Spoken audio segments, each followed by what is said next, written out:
नमस्कार दोस्तों। आज हम पढ़ेंगे कोऑर्डिनेशन कंपाउंड की पार्ट 4 को। इसके अंदर हम पढ़ेंगे उपसह संयोजक यौगिकों का नामकरण, यानी उपसह संयोजक यौगिकों का नामकरण किस प्रकार से करते हैं, उनका नाम हम किस प्रकार से लिखते हैं। आईयूपीएससी के अनुसार उपसह संयोजक यौगिकों का नामकरण किस प्रकार से करते हैं। चलो हम शुरुआत करते हैं नामकरण की। दोस्तों, अगर अभी तक भी आपने चैनल को सब्सक्राइब नहीं किया है तो प्लीज चैनल को सब्सक्राइब और लाइक कीजिए। ठीक है दोस्तों, देखो उपसह संयोजक यौगिकों के नामकरण में सर्वप्रथम धनायन का नाम लिखा जाता है, फिर ऋणायन का नाम लिखा जाता है। कुछ नियम मैंने बोर्ड के ऊपर लिखे हैं और कुछ नियम में मौखिक रूप से भी बताऊंगा। अच्छी तरह से ध्यान देना, सारे नियम आपको अगर आ जाएंगे तो उपसह संयोजक यौगिकों के नामकरण में किसी प्रकार की कोई दिक्कत नहीं होने वाली है। देखो, सर्वप्रथम धनायन का नाम लिखा जाता है, फिर ऋणायन का नाम लिखा जाता है। किसी भी लवण का हम नाम लिखते हैं, जैसे साधारण लवण की बात करें, सोडियम क्लोराइड की बात करें तो सोडियम क्लोराइड एक साधारण लवण है। साधारण लवण है तो साधारण लवण में भी हम देखते हैं सबसे पहले धनायन का नाम लिखा जाता है और फिर ऋणायन का नाम लिखा जाता है। यानी किसी भी लवण को अगर हम लिखते हैं तो सर्वप्रथम धनायन का नाम लिखते हैं, फिर ऋणायन का नाम लिखते हैं। ऐसे ही उपसह संयोजक यौगिकों के अंदर जैसे K4FeCN का होल 6, ये एक कोऑर्डिनेशन कंपाउंड है, उपसह संयोजक यौगिक है। तो उपसह संयोजक यौगिकों के अंदर भी सर्वप्रथम हम धनायन का नाम लिखेंगे। देखो, ये कॉम्प्लेक्स समन्वय मंडल है, ये जटिलायन है ना। तो इसमें धनायन कौन सा होगा? पोटेशियम होगा ना भाई। लवण में जो पहले लिखा हुआ होता है वो धनायन होता है जनरली तौर पे, सामान्य तौर पे। तो पोटेशियम धनायन है और ये समन्वय मंडल क्या है? ऋणायन है। तो सबसे पहले हम धनायन का नाम लिखेंगे, फिर ऋणायन का नाम लिखेंगे। एक और एग्जांपल लें, जैसे हम CONH3 का होल 6Cl3, ये भी एक संकुल यौगिक है। तो संकुल यौगिक में देखें, संकुल यौगिक के अंदर अगर हम देखें तो ये जो समन्वय मंडल है, समन्वय मंडल जो बड़ा कोष्टक वाला होता है वो समन्वय मंडल होता है, और ये आयन मंडल होता है, आयन मंडल है ना, आयन मंडल। तो यहां पर समन्वय मंडल कैसा है? धनायन है। समन्वय मंडल धनायन है भाई। लवण में जो पहले लिखा हुआ होता है वो धनायन होता है और बाद में जो लिखा हुआ होता है वो ऋणायन होता है। तो यहाँ पर समन्वय मंडल धनायन है और ये ऋणायन है। तो पहली चीज याद रखना है कि सर्वप्रथम हम धनायन का नाम लिखते हैं, फिर ऋणायन का नाम लिखते हैं। नाम किस प्रकार से लिखते हैं वो भी देखेंगे। क्लियर है? पहला नियम, सबसे पहले जैसे इसका नाम लिखेंगे तो पोटेशियम, सबसे पहले धनायन, और इसका नाम लिखेंगे तो सबसे पहले इसका नाम लिखेंगे, और इसका संकुल का या समन्वय मंडल का नाम लिखने का अलग नियम होता है।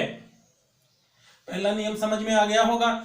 अब याद रखना दूसरा नियम क्या है कि धनायन व ऋणायन का नाम लिखते समय इनकी संख्या का उल्लेख नहीं किया जाता है। जैसे यहां पर पोटेशियम 4 है, यहां पर पोटेशियम कितने हैं? 4। तो यहां पर पोटेशियम ही लिखेंगे, ना कि टेट्रा पोटेशियम। टेट्रा पोटेशियम नहीं लिखेंगे, है ना। तो धनायन और ऋणायन का नाम लिखते समय उनकी संख्या का उल्लेख नहीं किया जाता है, उनकी संख्या को हम नहीं लिखते हैं।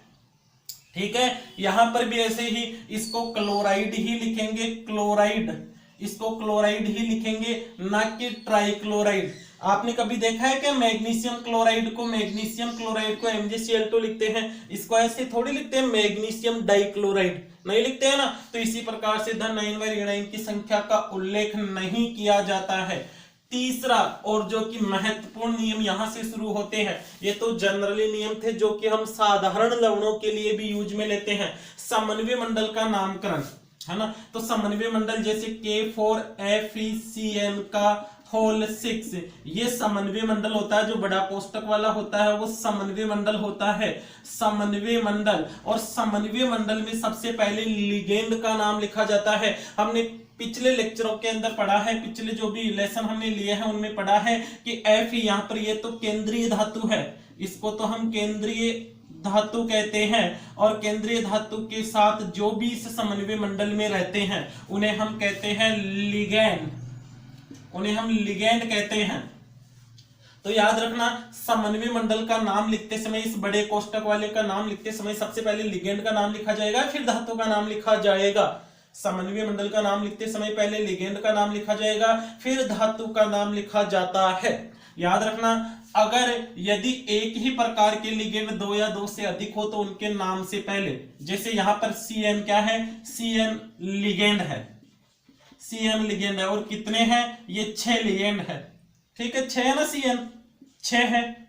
ठीक है, तो दो होते तो डाई, 3 होते तो ट्राई, 4 होते तो टेट्रा, 5 होते तो पेंटा, 6 होते तो हेक्सा। तो यहां पर CN का नाम लिखेंगे तो उससे पहले हम क्या लगाएंगे, हेक्सा लिखते हैं। ठीक है, अब याद रखना, लिगेंड के नाम को भी हम अलग प्रकार से लिखते हैं, है ना। यहाँ पे साइनाइड देखो, 2, 3, 4, 5, 6 के लिए हमने लिखा, डाई, ट्राई, टेट्रा, पेंटा, हेक्सा आदि लिखते हैं। अब याद रखना, लिगेंड के नाम को कैसे लिखेंगे हम, लिगेंड के नाम को।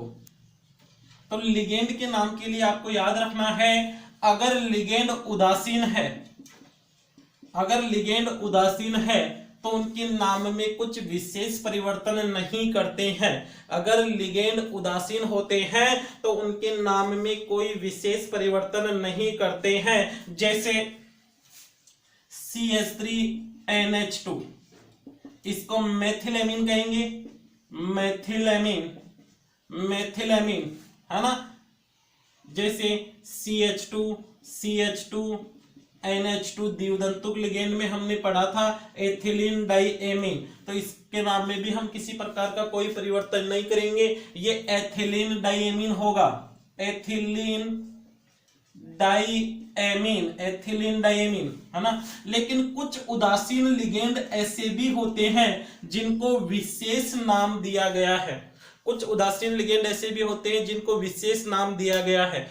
आप देख पा रहे हो, तो जो मैंने अभी PDF है, मतलब यहाँ पे नोट्स की फोटो देख पा रहे हो, तो इसके अंदर अच्छी तरह से आपको दिख रहे हैं कि कौन से लिगेंड को किस नाम से लिखा जाता है और उस लिगेंड पर कौन सा आवेश यानी कितना आवेश होता है। लिगेंड का आवेश भी आपको पता रखना है, क्योंकि जब इनके ऑक्सीकरण अंक निकालेंगे हम धातु के, तो वहां पर हमें इनका उपयोग होगा। तो अभी बात कर रहा हूं मैं उदासीन लिगेंड, है ना। तो उदासीन लिगेंड जैसे H2O, जल को हम कहते हैं एक्वा, जल को हम कहते हैं एक्वा। NH3 को कहते हैं एमीन, NH3 को हम कहते हैं एमीन, जल को कहा जाता है एक्वा, NH3 को कहते हैं एमीन, CO को कहते हैं कार्बोनिल, CO को बात नहीं है, C दोनों कैपिटल है, इसको कहते हैं कार्बोनिल, कार्बोनिल कहा जाता है। तो कुछ ऐसे लिगेंड भी हैं जो उदासीन है और उनको विशेष नाम दिया गया है, जैसे जल को एक्वा, CO को कार्बोनिल, NH3 को एमीन के नाम से जाना जाता है।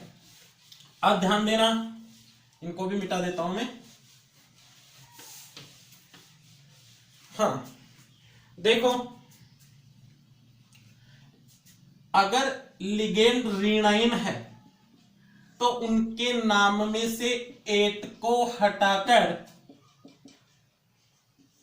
O जोड़ देते हैं, 8 को हटाकर O जोड़ देते हैं। अगर लिगेंड ऋणाइन है तो उनके नाम में से 8 को हटाकर O जोड़ देंगे, जैसे 8, या फिर आइड भी आता है कई बार, आइड को हटाकर भी O जोड़ देते हैं।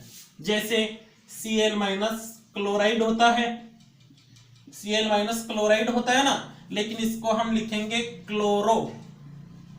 याद रखना, आइड या 8 को हटाकर O जोड़ देते हैं, क्लोराइड को क्लोरो, Br- को वैसे ब्रोमाइड कहते हैं, लेकिन लिगेंड में इसको लिखेंगे ब्रोमो, है ना। जैसे CO3 इसको कार्बोनेट कहते हैं, लेकिन इसको कार्बोनेटो O लगाएंगे, है ना, कार्बोनेटो, कार्बोनेटो, है ना। तो सिंपल सी बात है, जो ऋणाइन होगा उनके नाम में O लगा देंगे, 8 को हटाकर, या आइड को हटाकर O लगा देते हैं। क्लियर है। अब देखो अगला नियम क्या कहता है, यदि संकुल के, यदि लिगेंड के नाम में पहले से ही डाई लगा हुआ आ जाए तो, जैसे ईएन को हम कहते हैं एथिलीन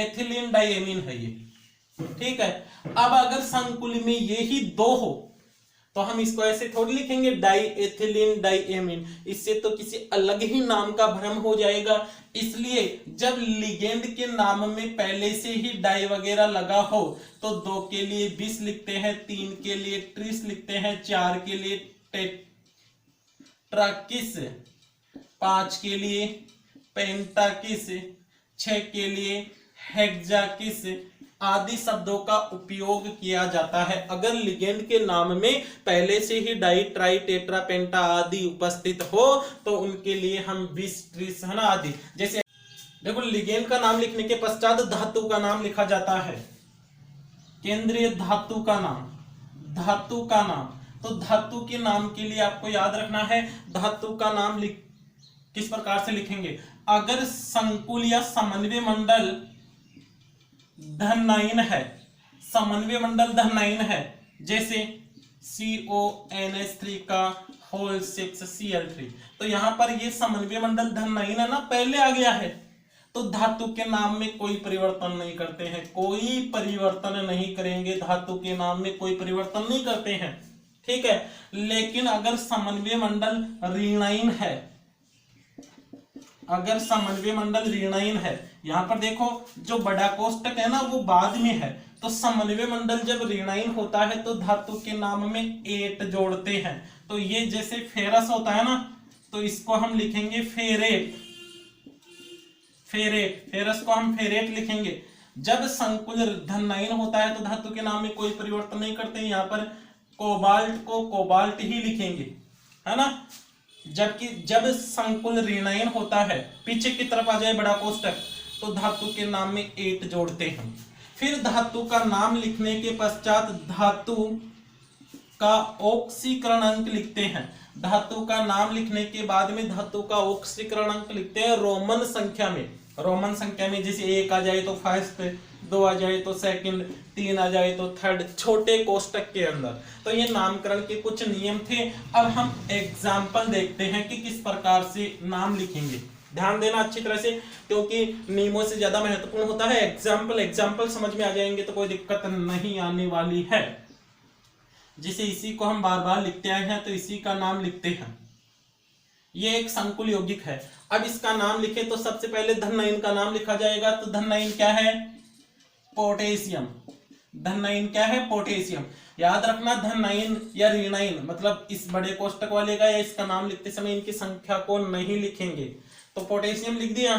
अब बात आती है समन्वय मंडल की, तो समन्वय मंडल यानी बड़े कोष्टक वाले का नाम लिखते समय सबसे पहले लिगेंड का नाम लिखा जाएगा, और लिगेंड कितने हैं, 6, तो 6 के लिए हम क्या लिखेंगे, हेक्सा, 6 के लिए हेक्सा, और Cn माइनस को कहते हैं साइनो, Cn माइनस को हम कहते हैं साइनो, तो पोटेशियम हेक्सासाइनो फेरस, लेकिन संकुल ऋणायन है तो क्या होगा ये फेरेट। भाई बड़ा कोष्टक बाद में आ गया ना, अभी बताइए नियमों के अंदर, तो इसको फेरेट कहेंगे। फिर इसका ऑक्सीकरण अंक रोमन संख्या में, तो ऑक्सीकरण अंक ज्ञात करें, पोटेशियम का +4 हो गया, K प्लस होता है तो 4 का +4, Fe का अक्ष Cn माइनस होता है तो 6 का -6, तो अक्ष बराबर कितना आ जाएगा, +2 निकाल सकते हैं। तो यहाँ पर 2 को हमने रोमन संख्या में लिख दिया है, ये इस संकुल यौगिक का IUPAC नाम है। नेक्स्ट अगर हम एग्जाम्पल देखें, तो लिखा हमने K3FeCN का होल 6, इसका भी नाम लिखें तो वही पोटेशियम आ जाएगा, पोटेशियम हेक्सा, 6 के लिए हेक्सा, Cn को साइनो, नाम को जोड़कर ही लिखेंगे, पोटेशियम हेक्सासाइनो फेरेट, और धातु का ऑक्सीकरण अंक है तो K का +3 हो गया, इसका अक्ष हो गया, इसका -6, टोटल उदासीन है तो 0, ये हमने पहले भी निकाला है, तो अक्ष -3 बराबर 0 और अक्ष बराबर 3। तो 3 को हम रोमन संख्या में लिख देंगे, ये इस संकुल का नाम है। ठीक है, तो संकुल यौगिकों के नामकरण की आप बहुत अधिक प्रैक्टिस करोगे तो आपको अच्छी तरह से समझ में आएगा। एक और एग्जांपल लें, जैसे CuNH3 का होल 4 SO4, ये संकुल है, इसका नाम लिखना है। तो सबसे पहले तो धन का नाम, तो धन ये आ गया ना पहले वाला, समन्वय मंडल। समन्वय मंडल धन है, तो धन के नाम में सबसे पहले, अब समन्वय मंडल आ गया है तो समन्वय मंडल में तो लिगेंड लिखेंगे, लिगेंड 4 है तो टेट्रा, और NH3 को कहते हैं एमीन, टेट्रा एमीन, कॉपर, ऑक्सीकरणक और लास्ट में सल्फेट। ये लिगेंड नहीं है सल्फेट, इसलिए इसको सल्फेट ही लिखेंगे, ना कि सल्फेटो। धातु का ऑक्सीकरणक निकालें तो कॉपर का तो अक्स मान लेंगे, NH3 उदासीन है 0, सल्फेट का -2, टोटल का 0, तो अक्स बराबर +2। तो ये संकुल यौगिक का IUPAC नाम है। इसी प्रकार से और प्रैक्टिस करें हम। ध्यान देना, IUPAC नामकरण के अंदर जितनी ज्यादा प्रैक्टिस करोगे उतना ही फायदा आपको मिलेगा। CONH3 का होल 5 CnCl2। ठीक है, इस संकुल का नाम लिखना है। तो समन्वय मंडल धन है, धन का नाम लिख दें। तो धन में सबसे पहले लिगेंड का, तो लिगेंड एक तो एमीन है, एक साइनो है, तो पहले किसको लिखेंगे, एमीन को लिखेंगे। तो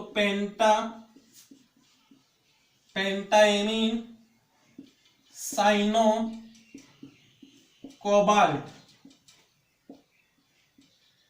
पेंटाएमीन साइनो कोबाल्ट, कोबाल्ट ही लिखेंगे, कोबाल्टेट नहीं करेंगे इसको। अगर ये बाद में होता सम बड़ा कोष्टक है ना, तो इसको कोबाल्टेट लिखते।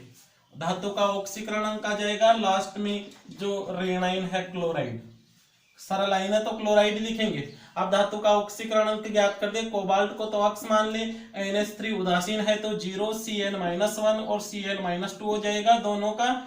तो अक्स -3 बराबर 0 और अक्स बराबर +3, तो ये 3 इसका ऑक्सीकरणक आ गया है। आसानी से निकाल सकते हो भाई, कोई दिक्कत? और देखें, एक दो एग्जाम्पल और देखते हैं। एग्जाम्पल जितने ज्यादा देखोगे उतनी ही ज्यादा आपकी क्लियरिटी रहेगी। COEN का होल 2 Cl2Cl, यहां पर नाम लिखना है। तो सबसे पहले इस बड़े कोष्टक वाले का ही नाम लिखेंगे, क्योंकि पहले आया है धन है ये। अब यहां पर ये तो एथिलीन डाइएमीन और ये क्लोरो, तो C आएगा पहले, तो डाइक्लोरो, इसको लिखेंगे डाइक्लोरो। और 20, याद रखना लिगेंड के नाम में पहले से ही डाइट्राइटेट्रा लगा हुआ है। EN को कहते हैं एथिलीन डाइएमीन, तो ये हो जाएगा 20। और जब इस प्रकार का कोई लिगेंड आता है तो उसको कोष्टक में लिखा जाता है 20 एथिलीन डाइएमीन, कोबाल्ट ऑक्सीकरणक आ जाएगा और लास्ट में क्लोराइड है, तो ऑक्सीकरणक निकाल देंगे। कोबाल्ट का अक्स En उदासीन होता है 0, Cl का -2 और Cl का माइनस, टोटल का 0, तो अक्स बराबर +3। तो यहाँ पर हमने +3 रोमन संख्या में लिखा। ये इस संकुल का IUPAC नाम है।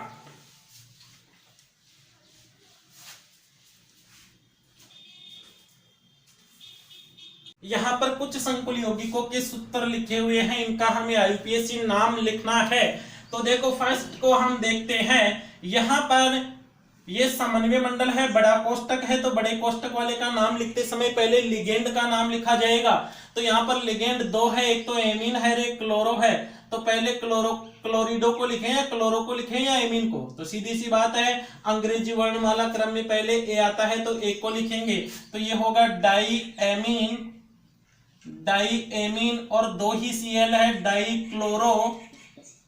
अब संकुल समन्वय मंडल ऋणाइन नहीं है ना, ऋणाइन नहीं होने के कारण जो धातु का नाम है वो का वही लिखेंगे, प्लेटिनम। और धातु का ऑक्सीकरणक, तो ऑक्सीकरणक निकाले इसका, है ना। तो प्लेटिनम का तो अक्स मान ले, ये 0 है, क्लोराइड का -2, टोटल का 0, तो अक्स बराबर +2 आ जाएगा। ये इसका ऑक्सीकरणांक आ गया। इसी प्रकार से यहां लिखें तो CO को कहते हैं कार्बोनिल।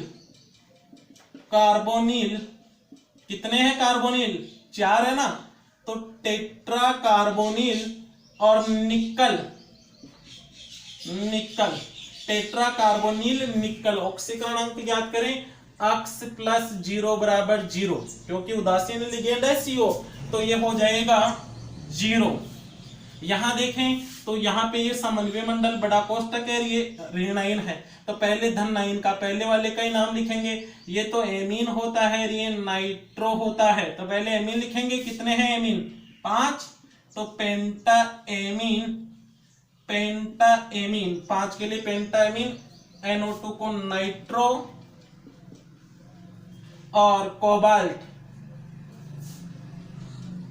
कोबाल्ट, फिर आ जाएगा ऑक्सीकरणांक और लास्ट में लिखा क्लोराइड। तो ऑक्सीकरणांक ज्ञात कर सकते हैं, ऑक्सीकरण वाले लेसन में हमने अच्छी तरह से पढ़ा भी है ना। इसका अक्स मान लेंगे, इसका 0 हो जाएगा, ये -1 होता है, NO2 माइनस होता है, Cl पे -2 हो जाएगा, टोटल का 0, तो अक्स बराबर +3। ये इसका ऑक्सीकरणांक आ गया।